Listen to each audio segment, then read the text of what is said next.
Hello, welcome to Sense of School of Life Sciences. Today's topic of our discussion is Hardy-Weinberg equilibrium. എന്താണ് ഹാർഡി-വെൻബർഗ് principle കൊണ്ട് ഉദ്ദേശിക്കുന്നത്? Hardy-Weinberg principle allows scientists to determine whether evolution has occurred in a population. അതായത് ഒരു പോപ്പുലേഷനിൽ evolution സംഭവിക്കുന്നുണ്ടോ എന്നറിയാൻ population genetics ഉപയോഗിക്കുന്ന ഒരു ടൂളാണ് ഹാർഡി-വെൻബർഗ് principle. ഹാർഡി-വെൻബർഗ് principle propose ചെയ്ത രണ്ട് സയന്റിസ്റ്റ് ചേർന്നാണ്. GH ഹാർഡി എന്ന ഇംഗ്ലീഷ് മാത്തമെറ്റീഷ്യനും W വെയിൻബർഗ് എന്ന ജർമ്മൻ ഫിസിഷ്യനുമാണ്. നമുക്ക് ഹാർഡി-വെൻബർഗ് പ്രിൻസിപ്പിൾ കൊണ്ട് ഉദ്ദേശിക്കുന്നത് എന്താണെന്ന് മനസ്സിലായി. എന്താണ്? ഒരു പോപ്പുലേഷനിൽ എവല്യൂഷൻ സംഭവിക്കുന്നുണ്ടോ എന്ന് പോപ്പുലേഷൻ ജെനറ്റിക്സിന് ഉപയോഗിക്കാനുള്ള ഒരു ടൂൾ. ഇനി നമുക്ക് ഹാർഡി-വെൻബർഗ് equilibrium എന്താണെന്ന് നോക്കാം. According to Hardy-Weinberg equilibrium, the relative frequency of alleles remain constant from generation to generation in a population where the organisms are sexually reproducing. So, in Hardy-Weinberg principle, we deals with the allele frequencies. അതായത് ഒരു interbreeding പോപ്പുലേഷനിലെ complete set of all genes and their അലീൽസിനെ പറയുന്നത് എന്താ? Gene pool എന്നല്ലേ. ഹാർഡി-വെൻബർഗ് equilibrium പ്രകാരം ഒരു പോപ്പുലേഷനിലെ ഈ അലീൽ ഫ്രീക്വൻസി കോൺസ്റ്റന്റ് ആയിരിക്കും, അതായത് 1 ആയിരിക്കും. എപ്പോഴാ? എവല്യൂഷൻ നടക്കുന്നില്ലെങ്കിൽ മാത്രം. അപ്പോൾ അലീൽ ഫ്രീക്വൻസിയിൽ ചേഞ്ച് ഉണ്ടാകുകയാണെങ്കിൽ അതിൻ്റെ അർത്ഥം എന്താണ്? എവല്യൂഷൻ നടക്കുന്നു എന്ന് മനസ്സിലായോ? അതായത് change in the relative frequency of alleles in a പോപ്പുലേഷനെ ആണല്ലോ നമ്മൾ എവല്യൂഷൻ എന്ന് പറയുന്നത്. അതൊക്കെ നമ്മൾ എവല്യൂഷനിൽ നന്നായിട്ട് പഠിച്ചിട്ടുള്ളതല്ലേ. ഇത്രയും ക്ലിയർ ആണ്. അപ്പൊ അലീൽ ഫ്രീക്വൻസി കോൺസ്റ്റന്റ് ആയിരിക്കാൻ, അതായത് 1 ആയിരിക്കാൻ, എന്തായിരിക്കും? 1 ആയിരിക്കാൻ ചില ഫാക്ടേഴ്സ് ഉണ്ട്. അത് വളരെ ഇമ്പോർട്ടൻ്റ് ആണ്. അതിലേക്ക് ഞാൻ വരാം. അതിനു മുമ്പ് ഈ ഹാർഡി-വെൻബർഗ് ഇക്വേഷൻ എന്താണെന്ന് നോക്കാം. അപ്പൊ നമ്മൾ ഹാർഡി-വെൻബർഗ് പ്രിൻസിപ്പിൾ, ദെൻ ആ ഇക്വിലിബ്രിയം എന്താണെന്ന് മനസ്സിലായി. ഇനി ഹാർഡി-വെൻബർഗ് ഇക്വേഷൻ എന്താണെന്ന് നോക്കാം. Okay, in Hardy Weinberg equilibrium P plus Q is equal to 1. ഞാൻ നേരത്തെ പറഞ്ഞല്ലോ, evolution നടത്തുന്നില്ലെങ്കിൽ 1. P represents the frequency of dominant allele, let it be capital A. Q represents the frequency of recessive allele, let it be small a. നമ്മളിപ്പോൾ capital T small T height പാറ്റേണിൽ പറയില്ലേ, അപ്പൊ അതുപോലെ ഇപ്പൊ P plus Q the whole square is equal to P square plus 2PQ plus Q square is equal to 1. Binomial expression എല്ലാവർക്കും അറിയാം. That is also 1. So all frequency of a population will not change over time, only if the following 5 parameters are maintained. അപ്പൊ ഏതൊക്കെയാണ് parameters നോക്കാം.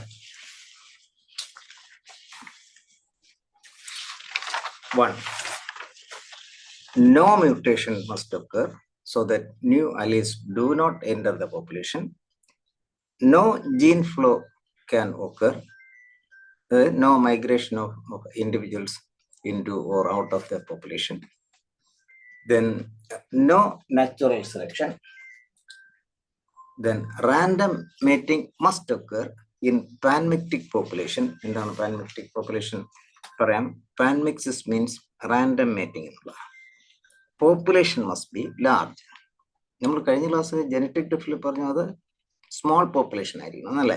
ഇത് large population. ഒന്നുകൂടെ, no mutation must occur so that new alleles do not enter the population. അപ്പോൾ mutation നടന്നാൽ എന്താ? Alleles വ്യത്യാസം വരത്തില്ലേ. അപ്പോൾ ഒരു അലീൽസ് കോൺസ്റ്റന്റ് ആയിരുന്നാലേ ഇക്വിലിബ്രിയം ഉണ്ട്. ഇപ്പൊ no gene flow, no migration of individuals into or out of the population. No natural selection. Random mating must occur. Random mating, that is, individuals must pair by chance. There is no mate choice. Okay. Then, അപ്പോൾ ഈ പാൻമിക്റ്റിക് population ഇത് ഒരു തവണ എക്സാമിന് ചോദിച്ചിരുന്നു. അതായത് ഹാർഡി-വെൻബർഗ് equilibrium play ചെയ്യുന്നത് താഴെ പറയുന്ന ഏത് പോപ്പുലേഷനിൽ? അത് ലാർജ് പോപ്പുലേഷൻ ഉണ്ടായിരുന്നു, പാൻമിക്റ്റിക് പോപ്പുലേഷൻ ഉണ്ടായിരുന്നു, പിന്നെ വേറെ പിന്നെ ആൾദേബു. അതിൽ പാൻമിക്റ്റിക് പോപ്പുലേഷൻ കൂടെ ഉള്ളതായിരുന്നു ആൻസർ. അപ്പൊ അവിടെ പാൻമെറ്റിക് പോപ്പുലേഷൻ എന്ന് പറയുമ്പോൾ ഇതാണ് the population in which random mating take place. ഈ വേർഡുകളെല്ലാം ഒന്ന് ഓർമ്മിച്ചിരിക്കുക. ഇത്രയും കാര്യങ്ങൾ ആണ് conditions to maintain Hardy Weinberg equilibrium. ഓർത്തിരിക്കുക. ഇനി factors which affect Hardy Weinberg equilibrium എന്തൊക്കെയാണ്? Factors which disturb Hardy Weinberg equilibrium. Disturb ആയാൽ എന്താ എവല്യൂഷൻ നടക്കും, ഒന്നായിരിക്കില്ല അല്ലെ, അത് മാറും. എന്താ? ഫസ്റ്റ് മ്യൂട്ടേഷൻ, നാച്ചുറൽ സെലക്ഷൻ നടക്കുക, ജീൻ മൈഗ്രേഷൻ നടക്കുക, ജനറ്റിക് ഡ്രിഫ്റ്റ് ഉണ്ടാകുക, റീകോമ്പിനേഷൻ. ഈ കാര്യങ്ങളിലെല്ലാം എന്താ അലീൽ ഫ്രീക്വൻസിയിൽ വ്യത്യാസം വരുന്നില്ലേ അല്ലേ? അപ്പോൾ എന്തൊക്കെയാണ് ഹാർഡി-വെൻബർഗ് ഇക്വിലിബ്രിയത്തെ ഡിസ്റ്റർബ് ചെയ്യുന്നത്? വ്യക്തമായിട്ട് ക്വസ്റ്റ്യൻസ് എല്ലാം വായിച്ച് ആൻസർ ചെയ്ത് നമ്മൾ ചെയ്യണം.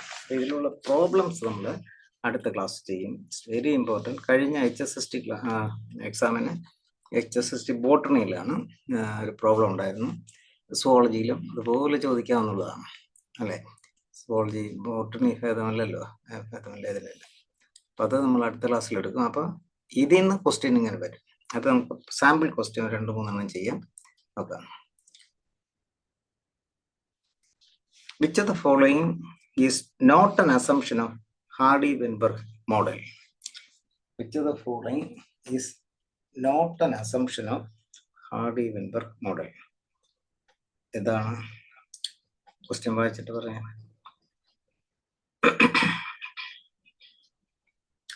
One population mates at random with respect to the locus in question. Selection is not acting on the locus in question.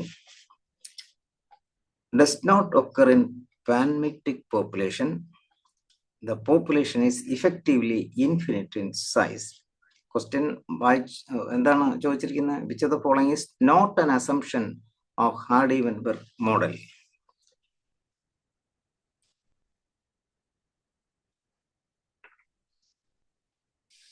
വായിച്ചിട്ട് ആൻസർ പറഞ്ഞോളൂ, തെറ്റിക്കരുത്. Population mates are random with respect to the locus in question. ശരിയാണോ തെറ്റാണോ?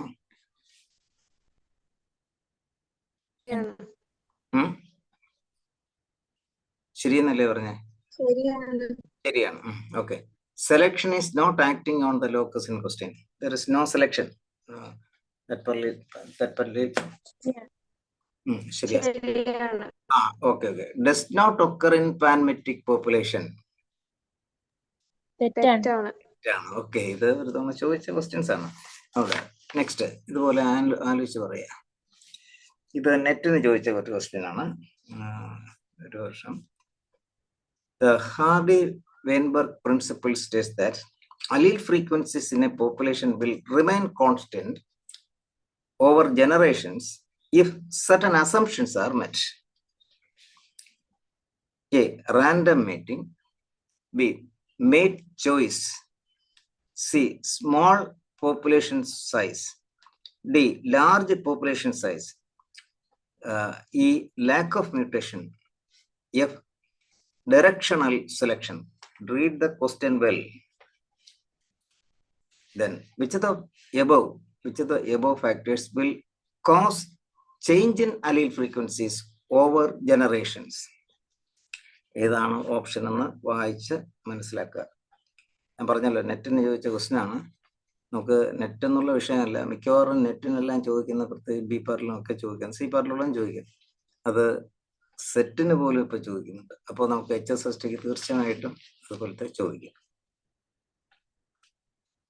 നമുക്ക് questions വായിക്കുമ്പോൾ എപ്പോഴും MCQ ഞാൻ പറയാറുണ്ട്, read the question well, then find the answer in your mind, then search for that option.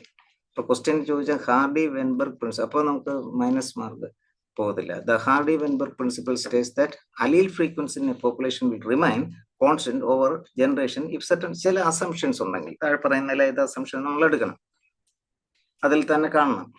which of the above factors, ഈ പറഞ്ഞ ഫാക്ടേഴ്സിൽ will cause change in allele frequencies. allele frequencyയിൽ ചേഞ്ച് വന്നാൽ evolution നടക്കും, equilibrium upset ആകും.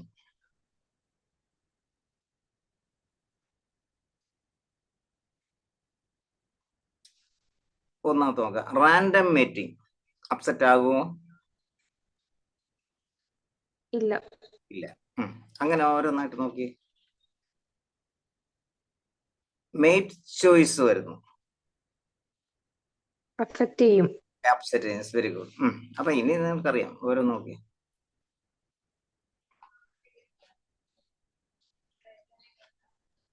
Small population size affect ചെയ്യും. Affect ചെയ്യും. Okay, C. അപ്പൊ ബി, സി. ഇനി ലാർജ് പോപ്പുലേഷൻ അഫക്റ്റ് ചെയ്യില്ല. അതെ. ഇനി അഫക്റ്റ് ചെയ്യുന്നതിന് ഒരെണ്ണം കൂടെ. ഡയറക്ഷണൽ സെലക്ഷൻ അഫക്റ്റ് ചെയ്യും. Okay, very good. അതായത് നാച്ചുറൽ സെലക്ഷൻ നടക്കില്ല. Then one more question. ഞാൻ കൂടുതൽ ക്വസ്റ്റ്യൻ ഞാൻ പറയാറുണ്ട്, പ്രാക്ടീസ് സെഷനിൽ തരാം, സാമ്പിൾ ചെയ്യുന്നേ ഉള്ളൂ. The basic processes that affect the Hardy-Weinberg equilibrium causing variation at the genetic level are the basic. This is a simple question. എല്ലാം എഫക്റ്റ് ചെയ്യും. Okay, very good. പിന്നെ അടുത്ത ക്ലാസ്സിൽ നമ്മൾ ഇതിലെ പ്രോബ്ലം ഞാൻ പറഞ്ഞു, വെരി ഇമ്പോർട്ടൻറ്റ്. അത് മനസ്സിലാക്കാൻ നമ്മുടെ നോട്ട്സിലുള്ള കാര്യങ്ങളൊന്ന് വായിച്ചിരിക്കുക. അപ്പോൾ ഡൗട്ട് ക്ലിയറൻസ് ആയിട്ട് ആ പ്രോബ്ലംസിൽ അറ്റൻഡ് ചെയ്യാൻ ശ്രമിക്കുക കേട്ടോ. ഡൗട്ട് ക്ലിയറൻസ് ആയിട്ട് അറ്റൻഡ് ചെയ്യുക. Okay, thank you.